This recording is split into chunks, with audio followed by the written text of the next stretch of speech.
Bienvenidos a una caminata por la historia bíblica por el pastor Colin Smith.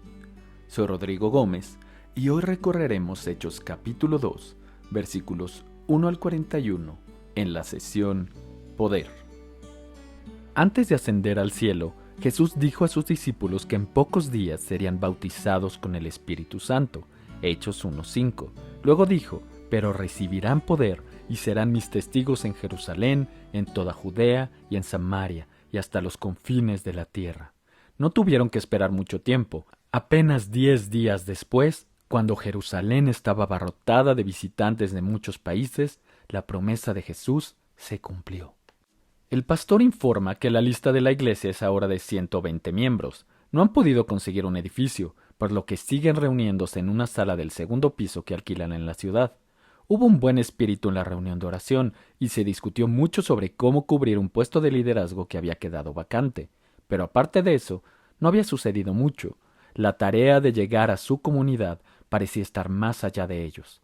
Había muy poco dinero, muy poca gente, y fuera de su lugar de reunión, una cultura que tenía muy poco espacio para su mensaje. Así estaba la iglesia al principio del libro de los Hechos. Pero en el día de Pentecostés, el Espíritu Santo fue derramado sobre los primeros creyentes, y después de eso, la iglesia fue completamente diferente. Un sonido como el viento. Y de repente vino del cielo un ruido como el de una ráfaga de viento impetuoso que llenó toda la casa donde estaban sentados. Piensa en un velocista olímpico. Grandes bocanadas de aire pulsan a través de su pecho mientras el aliento llena sus pulmones y energiza su cuerpo. Eso es lo que ocurrió en Pentecostés.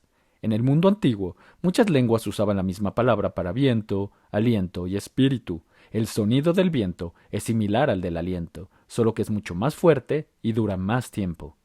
Cuando se encuentra algo inusual en la Biblia, es útil preguntarse, ¿dónde hemos encontrado algo así antes? Y si preguntamos, ¿dónde hemos encontrado antes el sonido del viento o de la respiración? Hay dos respuestas obvias. Al principio de la historia bíblica, leemos que Dios sopló vida a Adán. Dios dio forma a un cadáver sin vida a partir del polvo de la tierra, luego Dios sopló aire en este esqueleto. Dios dio a Adán el beso de la vida y el primer hombre se convirtió en un ser vivo. Luego, antes de ascender al cielo, Jesús sopló sobre sus discípulos y les dijo, reciban el Espíritu Santo. Juan 20:22. Al hacer esto, Jesús estaba anticipando lo que sucedería el día de Pentecostés.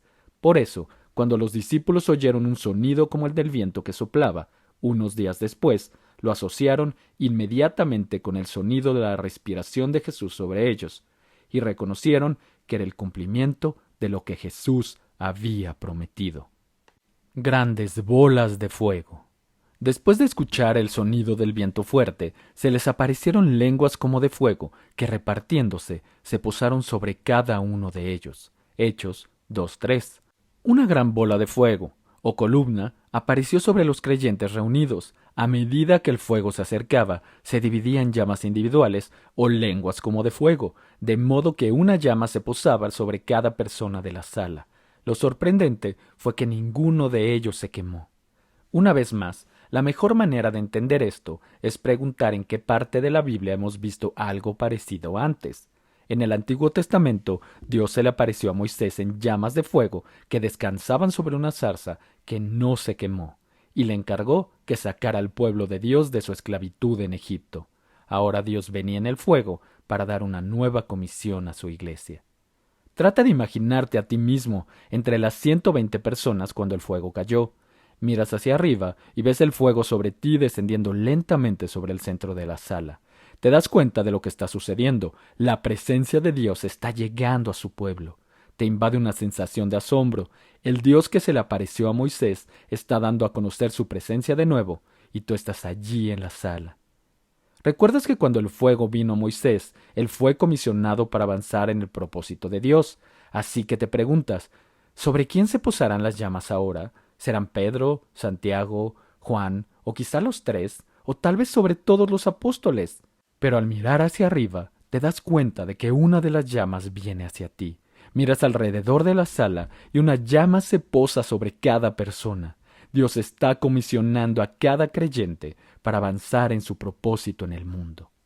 En el Antiguo Testamento, los profetas, sacerdotes y reyes fueron ungidos por Dios para el ministerio, pero en el Nuevo Testamento el fuego de Dios cae no solo sobre Pedro, Santiago o Juan, sino también sobre creyentes sin nombre que nunca aspiraron a posiciones de liderazgo.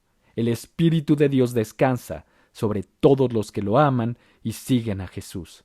Y cada uno tiene un papel que desempeñar en el avance del propósito de Dios para el mundo. Hablaron en otras lenguas.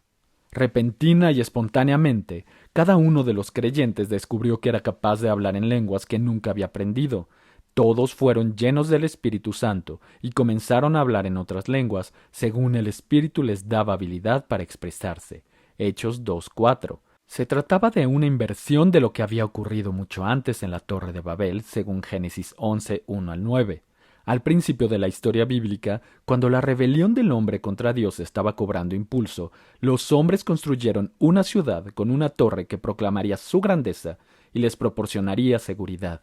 Dios bajó y rompió el impulso del reino impío del hombre, introduciendo la confusión de las múltiples lenguas en la raza humana. Imagina que al llegar al edificio una mañana, un compañero te habla y no puedes entenderle.